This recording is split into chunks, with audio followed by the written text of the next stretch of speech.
back to Richie and More. It's more than a month now I posted a video and I missed you all. I have 2 videos that I'm editing, but it's taking forever.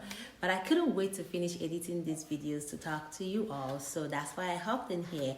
I'm just coming back from a night shift, and if you are in the Dallas, McKinney area in Texas, you know we have a very bad weather. We have the winter storm on right now, and you want to see what it feels like outside. It's very cold and icy. Like, it's not just snow, it's icy. I'm gonna show you. This is me coming back from work, and this is me driving through the streets. It's all white, and you can see I'm barely driving, I'm crawling. I had to make it home.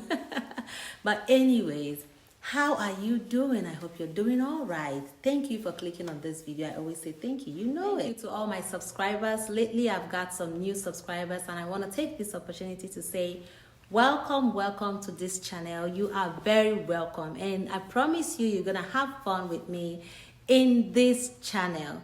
So I'm happy to have you here, and let's get to the video for the day. In my previous videos, my 2 previous videos, I talked about agency healthcare staffing. And my videos to come, the ones that I told you I'm editing, I'm going to talk about agency healthcare staffing too. But in today's video, I'm talking about my horrible experience I've had as an agency nurse. It's very horrible, and I've been keeping it down for a while, but I decided to talk about it, to share my experience, because that is what I do here, right? Sharing my nursing experience, the good, the bad, the ugly, and the beautiful. Today, I'm sharing the bad and the ugly. It's very experience during the holiday season, the past holiday season. It was December 24th. So during that holiday season, I picked shifts from 23rd all the way to 27th. Like, I picked 23rd, 24th, 25th, 26th, 27th. But I had a hard time keeping down the shifts that I booked for 24th and 25th, especially 24th. I had 2 shifts canceled, probably because they got other people to work for them or whatever happened, but they dropped my shift. So it was on the 23rd, December the 23rd evening, I saw this good paying shift. When I said it was the best paying shift I had the whole year. It was a 12-hour shift. It was looking so good. I haven't worked for this facility, but I clicked it.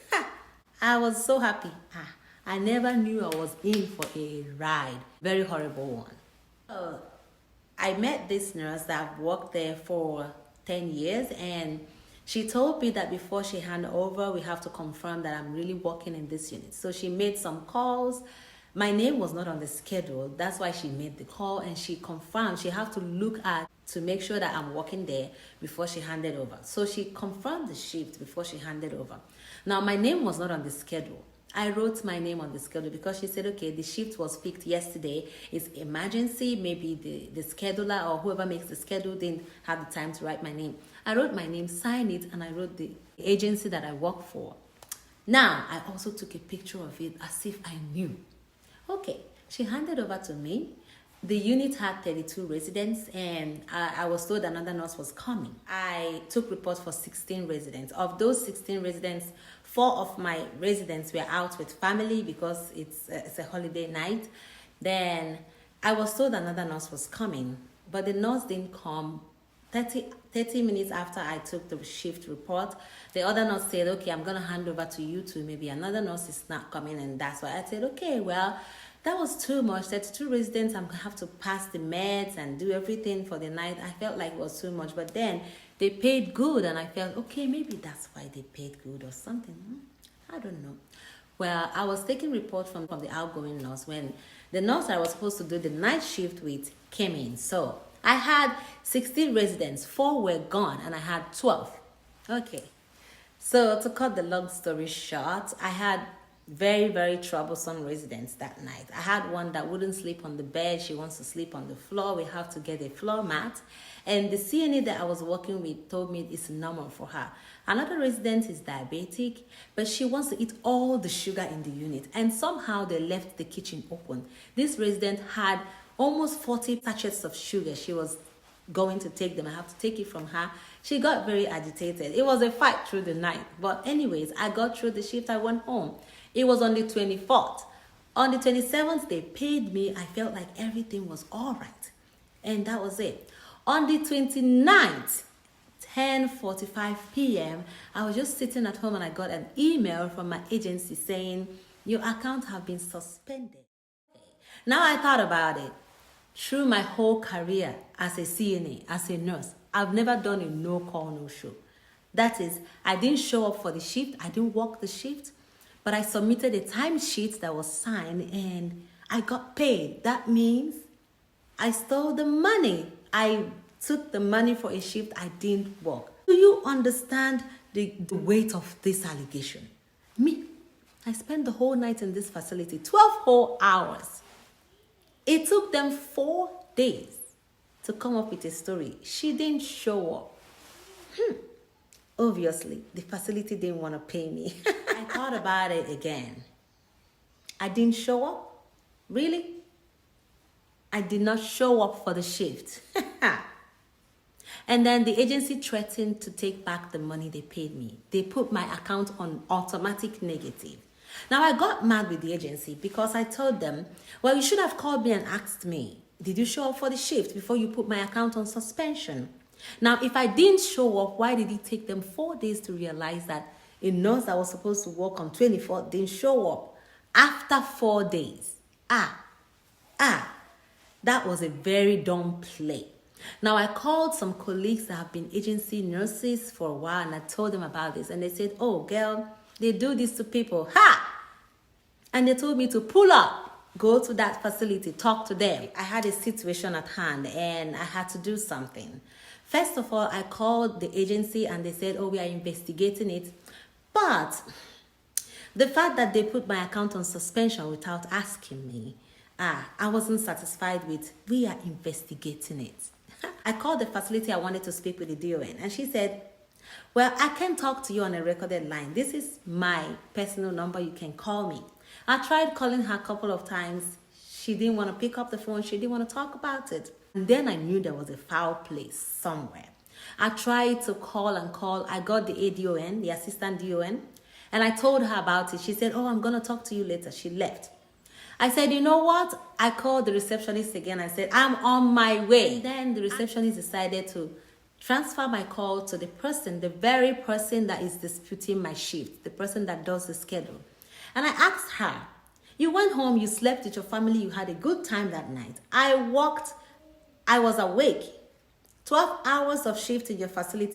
Why are you saying I didn't work? And she said, oh, well, I canceled the shift. You're not supposed to show up. And I said, if you canceled the shift, the agency will inform me. I cannot submit a timesheet for a shift that was canceled. So, and I told her, you know what? I'm on my way. She said, oh, no, you don't need to come. I said, no, I'm on my way. The nurse that I relieved worked in this facility for 10 years, and this is her name. How did I know her name if I didn't show up? I have your passwords. I have your residence name. I know the rooms I worked. I have your code. See, I'm 10 minutes away. I'm on my way. I'm coming. We have to talk about this face to face, and you need to call the agency so they can take my account off of suspension and they can pay me and don't withdraw the money from my account. She promised. Now I got to the facility and I decided, you know what? I want to talk to the DON. I don't want to talk to that scheduler because she can promise me she did something and she didn't do anything. Now I went to the DON's office and when I showed up, she said, oh, you called me. I'm sorry. Well, call your agency. We're going to resolve this and everything. I called my agency. This was later resolved. I'm going to tell you what I learned from this very story. I'm going to tell you what I did right and what I did wrong. Now, this very ugly experience would have been a waste if I didn't learn anything. I learned 4 things. Some things that I did right and some things that I did wrong. Now, the first thing that I learned is, especially during the holiday season, those facilities that you don't always see them post shifts on your agency, work ball. Be careful picking those shifts, especially when you haven't worked for that facility and their price is extremely high. I felt like I was trapped with how much the facility was paying, and that was red flag. And I should have been more careful before I picked that shift, but I wasn't. I just jumped on it because the price was really up there, you know? Well, another thing was when I got to the facility, you know how you go to the facilities and you go in there for the first time, they give you your username and password and they said, okay, you can keep the username, but change your password. This facility, they won't let you change your password All the agency nurses that have worked for this facility, their name appears as agency nurse. You don't even know which agency nurse worked when and how. So they told me you don't need to change your password. I shared the same password and username with the other nurse I worked the same night shift with, and that was so wrong because you can't differentiate who worked where. But that was red flag. They told me to not change my password. I should have refused and changed my password, but I didn't know that that was also a trap. That is red flag. Every facility you go to work, especially as a nurse, please use your own password and chat under your name. It's very important. Another takeaway is when I didn't see my name on the schedule, the other nurse made a call and confirmed that I was working there. Good. I wrote my name down. I signed my name. I also wrote the name of my agency. I took a picture of it, which is something I don't always do. But let me tell you, when the DON would not talk to me, I sent to her the schedule and my name was there with all other staffs that worked that day. At that moment, they would have known, oh, well, we can't deny this. She has some evidence now. So I made sure that I recognized where I work. I took a picture of my shift.